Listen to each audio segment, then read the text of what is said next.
All right, folks, here we are on page 105, number 6. We've got three families, the Metas, the Mupandas, and the Lambs, and they're going to the movies. All right, so we got to break down our families. We got a Mr. and Mrs. and a daughter. We've got a Mr. and a Mrs. and a Paul and a John. We got a Mrs. and Susie, Kim, and Lee. All right, A, how many different ways could the 11 people be seated if there's no restrictions? All right, arrangements, 11 factorial. Now, B, how many ways could 11 people sit down so that the members of each family are together? All right, so we got to take a look at our families. All right, we got the Metas. We've got Mr. and Mrs., and then we've got one daughter. There's three. And then we've got the Mupandas. We've got Mr. and Mrs., and we've got Paul and John, two kids.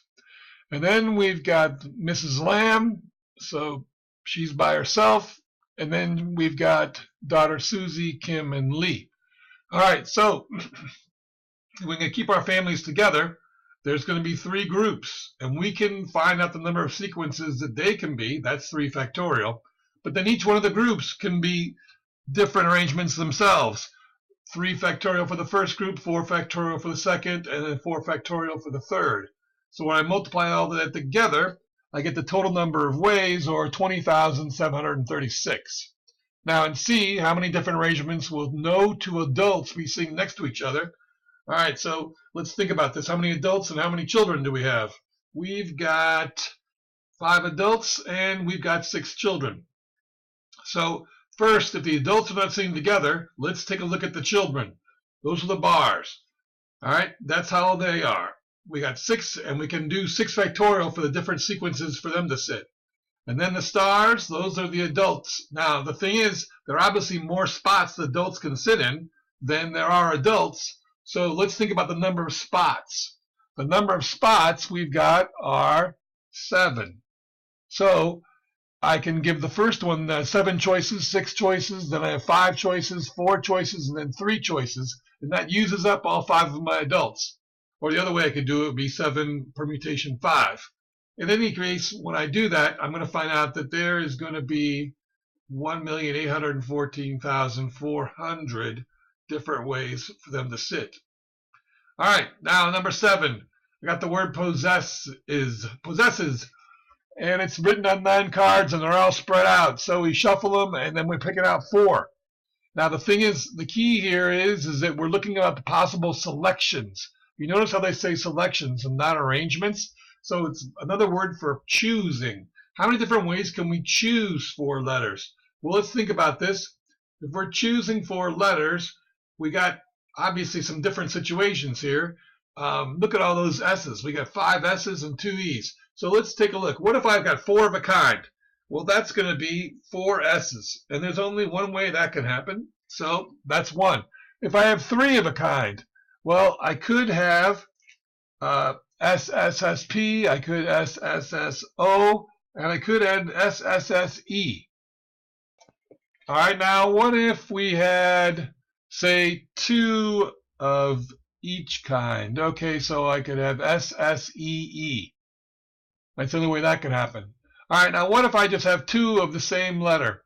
So I could have SSEP, I could have SSEO, I could have SSPO.